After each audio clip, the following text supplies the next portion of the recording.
Bienvenido. Federico es magíster en Ciencias Biológicas por PDCIVA, en su área Ecología y Evolución, es investigador asociado del Laboratorio de Recursos Pelágicos de la Dirección Nacional de Recursos Acuáticos, de la DINARA. Presentación formal, Federico. Muchas gracias, gracias por invitarme.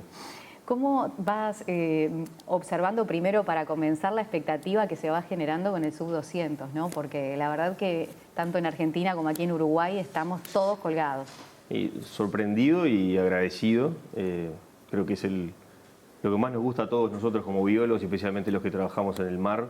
Muchas veces sentimos que no es a lo que se le da más trascendencia en nuestro país, y ver la respuesta que está teniendo la gente, la verdad que para nosotros es un orgullo, es algo súper entusiasmante que podamos estar llegándole a la gente, particularmente a los niños, inspirando nuevas cabezas que se interesen por el océano, o sea que felices, muy felices. Y los tiburones, que también se reduce todo muchas veces al tiburón blanco y nos quedamos como no solamente en esa especie, sino que en esas características que, por ejemplo, damos este punto de inicio con la película. ¿Vos cómo te interiorizás desde tu expertise con todo esto que pasó? ¿Con la película? Sí. La película marcó un antes y después en un montón de cosas, pero la propia película, no sé si ustedes saben, pero la película está basada en una novela que salió un año antes, escrita por Peter Blenkley en 1974, que a su vez está basada en un suceso de eventos que pasó en 1916 en Estados Unidos. Entre el 1 de julio y el 12 de julio de 1916 hubo una serie de ataques impensados en aquel entonces. Exactamente, esos que están ahí. Ahí lo vemos. El primero fue el 1 de julio en un balneario llamado Beach Haven, donde se murió un joven de 23 años. A los 5 días, el 6 de julio, 40 millas más al norte en Spring Lake, también en Nueva Jersey, se muere otro joven de 27 años. Y 6 días más tarde, 1 kilómetro río arriba en un arroyo, en un lugar que se llama Matawan Creek, se muere primero un niño de 11 años y después, intentando salvar a ese niño, otro joven de 24 años. Ese joven, cuando muere intentando salvar al niño, pierde al niño, el niño aparece a los 2 días muerto en otra parte del arroyo. Ese mismo día que muere el niño también es atacado a otra persona que se salva pero pierde una pierna. Y a raíz de todo eso se genera una conmoción social gigantesca. Primero porque en aquel entonces no se tenía casi que no se tenía conocimiento de los tiburones, se sabía que existían, se sabía que estaban en la vuelta, pero para que se hagan una idea y lo raro que es para nosotros, los científicos de aquella época aseveraban de que los tiburones no tenían la fuerza capaz como para, por ejemplo, partir un hueso de un humano. O sea, tenían muy poca noción del poder que tenían esos animales. Y todo esto cambia un poco eso, genera obviamente un pánico enorme en la población, al punto de que después de que encuentran al niño muerto, el alcalde del estado, incluso la propia gente, sale directamente a matar tiburones, pero al punto de llevar escopetas, tirar dinamita al agua durante días, matando un montonazo de tiburones. Si ustedes se acuerdan de la película, hay una parte cuando muere, creo que el segundo bañista, que están los dos principales, que son el policía y el famoso biólogo Matt Hooper, que le dicen al alcalde: si ustedes no hacen nada al respecto, acá va a pasar algo, va a pasar lo mismo que pasó en 1916 cuando murieron 5 personas, que está haciendo referencia a este evento que es parte de la novela. Y lo interesante es que el efecto que genera la película en la sociedad, digamos, cuando se estrena en 1975, genera algo muy parecido a lo que pasa en la realidad cuando pasan estos eventos, que es, por un lado, un miedo absoluto, un terror absoluto de la gente y un impulso violento del ser humano hacia los tiburones de salir a matar a estos animales que son lo más peligroso que hay en el planeta. Pero al mismo tiempo también demostró de que los científicos no estaban muy al tanto de lo que tenían a la vuelta, qué tanto los conocían y demás. Entonces, al mismo tiempo también empezó a impulsar un poco más lo que es la investigación de tiburones. Eso te iba a preguntar, ¿cómo ves ese papel del biólogo en la película? Bueno, la película pasa eso también. Por un lado, todos lo sabemos, el dum dum dum hasta ahora nos suena a todos en la cabeza y a todos nos da miedo el entrar al agua. O sea, generó de nuevo ese nuevo impacto y de nuevo en Estados Unidos volvió a pasar lo mismo. Después de la película se empezaron a generar un montón de torneos de pesca deportiva de tiburones para matar tiburones. Para los hombres era sí, veíamos los afiches de... también de las fotos esas que se sacaban y esos trofeos. Claro, era una forma también de decir yo maté al monstruo marino y demás. Se generó un impacto bastante grande, y no solo con el tiburón blanco, sino con la mayoría de los tiburones costeros que había en la vuelta. Pero al mismo tiempo se introduce en la película este personaje que se llama Matt Hooper, interpretado por Richard Dreyfuss, que es un biólogo y que en la película, como quien dice, acerca a la gente que más allá de todo hay gente que aparentemente estudia tiburones, que sabe de su ecología. Él es el que en la película les dice que el tiburón tigre que habían pescado no era el tiburón que había hecho los ataques, que tenía que ser otro. Entonces como que le introduce un poco a la población que existe una carrera asociada a estudiar tiburones, a que estas especies que son tan míticas, tan aterrorizantes, se pueden estudiar, se puede aprender de ellas. Y lo interesante es que en realidad en la novela Matt Hooper no tiene un personaje tan importante, de hecho engaña al policía con la mujer del policía y termina ahogado, cosa que no pasa en la película, o sea que probablemente y afortunadamente ese cambio que hace Spielberg también le dio otro resuene a ese personaje en la película, que desde luego que inspiró a muchísima gente. De hecho, muchos de los que hoy en día ya están jubilados, que son referentes en el estudio de ecología y biología de tiburones de Estados Unidos, todos te levantan la mano y te dicen, yo vi esa película, me enteré que se podía estudiar tiburones y quería estudiar tiburones. Sí, ya lo vemos, porque tenés clarísimo todo. Con respecto también allá viniéndonos a nuestro país, nosotros hablábamos de los tiburones aquí, hay imágenes, por ejemplo, de Piazzolla, que venía a cazar tiburones al Uruguay. ¿Y cuál es la relación que tenemos nosotros con estos animales? ¿Cuántas especies hay en nuestro país? Bueno, yo creo que la relación que tenemos es poca. Me parece que... Ahí lo vemos, sí. mira, embarcado y participando de esto que en su momento fue muy común, ¿no? Sí, al día de hoy sigue habiendo por acá y por allá algún que otro pescador deportivo. ¿Qué especie tiene ahí? No se puede ver. No es la foto más bonita, pero dado que está ahí en esa zona, eso Punta del Este, Sí. probablemente sean tiburones sarda, que son especies que empiezan a aparecer en el verano, particularmente asociados a lo que es la isla de Lobos. De hecho, ya ha pasado que se han vuelto virales algunas fotos más recientes de gente que va a pescar con yates y vuelve con esos tiburones al puerto y la gente los ve y le saca fotos. Son animales que no son peligrosos, pero son bastante intimidantes porque hasta con la boca cerrada se le ven los dientes, llegan a medir hasta 3 metros y algo, entonces son bichos que uno no se imagina que andan en Uruguay. Pero bueno, como decía, la mayoría de las personas no sé si saben la cantidad de tiburones que tenemos, pero nosotros creemos que al menos, sabemos que al menos hay 45 especies distintas de tiburones en nuestras aguas. Eso va desde especies que cuando son adultas no llegan a más de 30 centímetros de largo, hasta especies como el tiburón peregrino que llegan a los 12 metros. Son todas especies que tenemos en la vuelta. Muchas de ellas nunca las vamos a ver desde la costa, o sea que tampoco es que la gente se tenga que asustar y dejar de ir a la costa. No quiero que el Ministerio de Turismo venga a hacerme problema.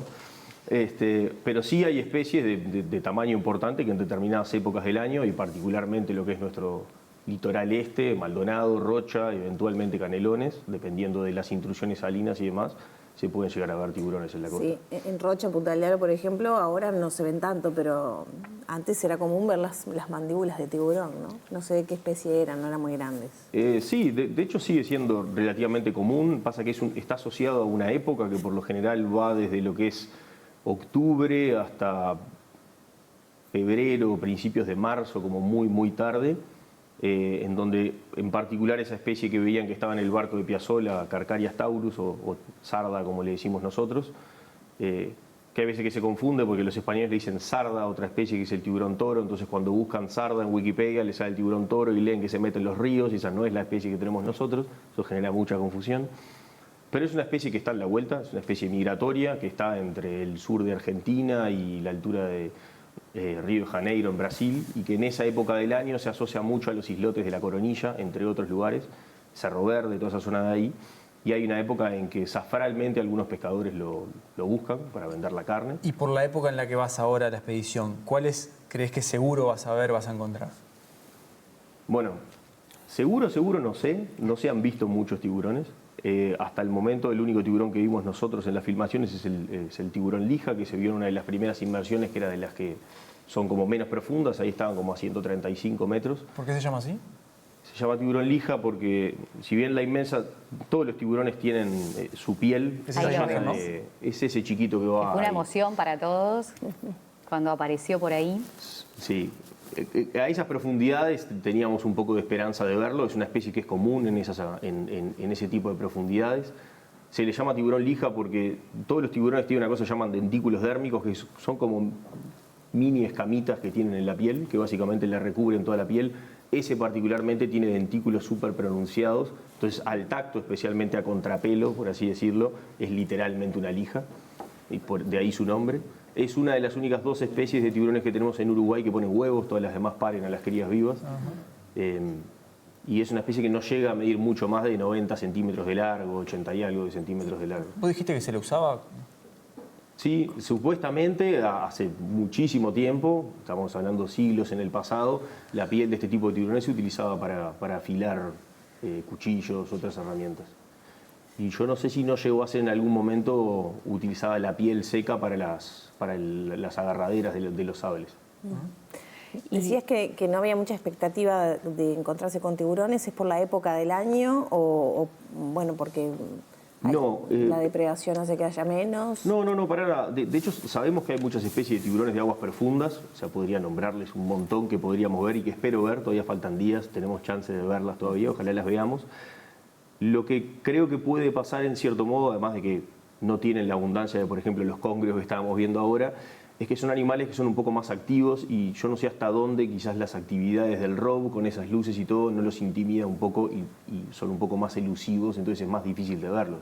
Claro. Lo mismo pasa con la merluza negra, hemos estado metiéndonos en cañones, Sí. Incluso los argentinos cuando estuvieron en el cañón de Mar del Plata son lugares conocidos por barcos pesqueros comerciales que van a buscar merluza negra ahí, sabemos que la pescan y sin embargo casi que no vimos merluzas negras, lo que nos llevó por lo menos a hipotetizar que capaz que hay algunas especies del fondo que el robo le es más difícil encontrarlas justamente porque puede que esté intimidándolas, alejándolas, lo que sea. Desde el punto de vista de la investigación, ¿cuánta distancia hay entre esta expedición y lo que ustedes hacen habitualmente como trabajo de campo? ¿Hay mucha?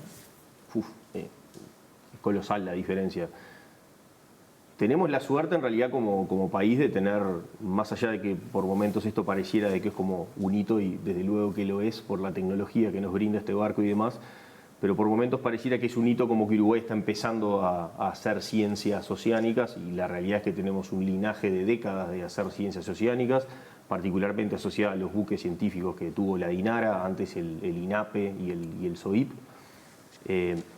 Lo que trae este barco en realidad es una maravilla tecnológica que nos permite estudiar un ambiente profundo de una manera que antes era impensada.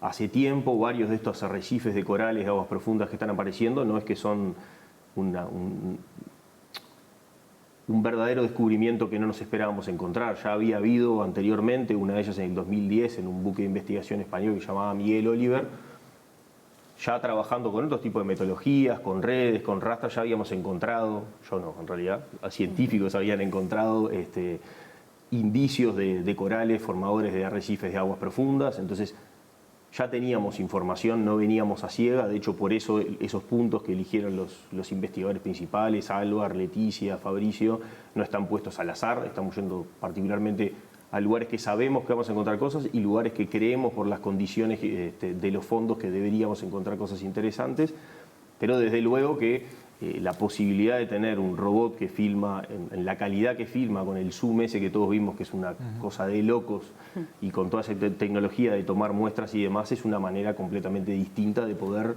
explorar y seguir avanzando en el conocimiento que tenemos. De hecho, muchas de esas cosas que teníamos que vienen en las redes, en las rastras que les comentamos, no quedan en las redes y las podemos estar viendo ahora y podemos colectarlas cuando antes podríamos haber tirado redes y jamás hubiésemos tenido acceso a esos animales. Hablabas de que, por ejemplo, este tiburón lija que veíamos pone huevos, hay otros que paren sus crías. ¿Cuáles son las características que tienen los tiburones en tantas especies? ¿Cuántas son las que hay? Y a nivel mundial hoy en día estamos pisando las 560 y algo. Se siguen descubriendo especies nuevas, nos pasa a nosotros de hecho. Hace unos años había especies que no sabíamos que tenemos que hoy en día sabemos.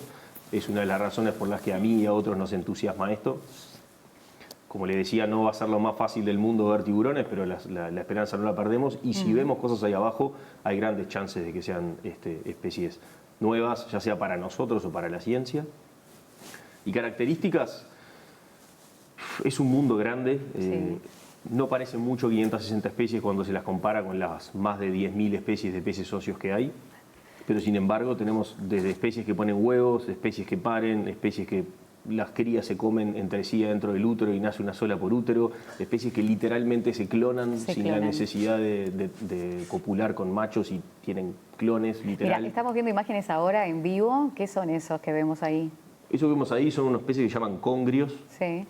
tiene esa forma de anguila. La especie, si no me equivoco, es Basanago albescens, y es una especie que en ese tipo de profundidades sabemos que es bastante abundante porque es común y nos ha pasado en barcos de investigación de tirar las redes y que venga la red atiborrada de esos animales. ¿Cómo es eso que se clonan? Contame. ¿Cómo se puede clonar? ¿Cómo lo pongo de manera sencilla? ¿Y quiénes se clonan? ¿Qué especies? Hay varias especies de tiburones y de rayas, primos cercanos de los tiburones, todos dentro del grupo que se conoce como condrictios o peces cartilaginosos, que tienen la posibilidad que se conoce como partenogénesis facultativa. Se dice facultativa porque pueden elegir hacerlo como no. Es decir, estas especies no es que no pueden reproducirse de forma sexuada, pero dadas ciertas circunstancias, y muchas veces esto pasa en acuarios, si pasa determinada cantidad de tiempo en ausencia de los machos, las hembras son capaces de autofecundar sus propios óvulos.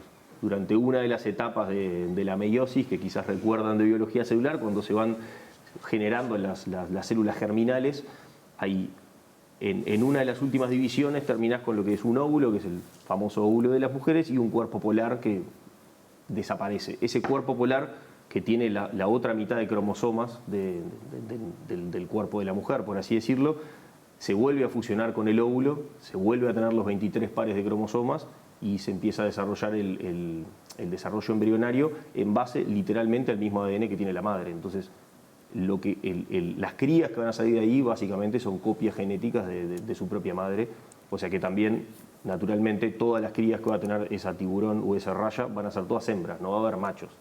Por lo tanto, evolutivamente no es un método que sirva para perpetuar a la especie porque eventualmente vos estás replicando el mismo material genético. Para la evolución es fundamental que ese material genético se mezcle y vos tengas una variabilidad que te permita adaptarte a lo que son los cambios. ¿Cuánto puede vivir un tiburón? Dependiendo de la especie, Sí. como todo, pero... ¿Cuál más? Y las especies que se supone que viven más en base a algunos estudios que se han hecho relativamente recientes podrían estar viviendo entre 200 y 300 años. Que son especies, Sí. justamente una de ellas, son de un género que se llama Somniosus. Nosotros tenemos una especie de esa que se llama Somniosus antarcticus, que son especies que viven a muy, muy profundidad. Es una de las especies que podríamos ver. A Ale Balvis le hacía el chiste de que capaz que el gran pez que vemos es ese, porque son tiburones que pueden llegar a medir hasta 6 metros de largo. O sea, son animales grandes, más que nada carroñeros, que están a miles de metros de profundidad, a 1000, 2000 metros de profundidad, en aguas gélidas como esas que estamos viendo acá, 2 grados, 3 grados, con un metabolismo súper lento, que probablemente de alguna manera tenga algo que ver con esa vida tan tranquila y extensiva que tienen. ¿Estaban antes de los dinosaurios? Sí, todos. O sea, los tiburones, los primeros registros fósiles de tiburones nos dicen, y esto es complicado porque, como les decía, los tiburones son peces cartilaginosos, no tienen hueso como nosotros, son cartílago, por ende el proceso de fosilización es mucho más difícil, es mucho más pobre el registro fósil de tiburones que de otros peces, de otros animales, pero aún así los primeros indicios de lo que vendrían a ser los ancestros de los tiburones tienen por lo menos 400 millones de años, o sea que están bastante tiempo antes de los dinosaurios. Este paso que permite dar esta expedición que está actualmente y en la que te vas a sumar en los próximos días, ¿qué puede sumar a la información que ya vienen manejando, a todo este conocimiento que estás compartiendo con nosotros? Una mínima parte y ya estamos totalmente asombrados. Un montón. Justo yo no soy, digamos, de los expertos que van a sacarle quizás más jugo a esto, porque claramente que el foco está puesto en el ambiente bentónico, es decir, en los fondos, donde lo que más hay son invertebrados, corales, esponjas, crustáceos, caracoles de todo tipo, bivalvos.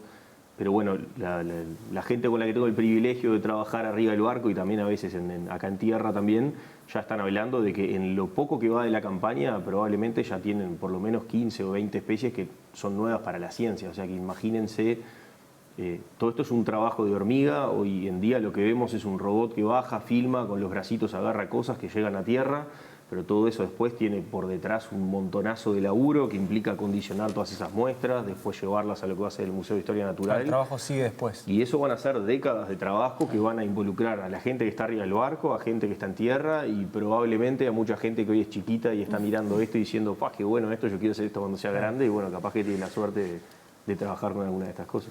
Muchas gracias, Federico. Te vas el viernes. Nos vamos el viernes. Y a la vuelta, que venga. Sí. Sí.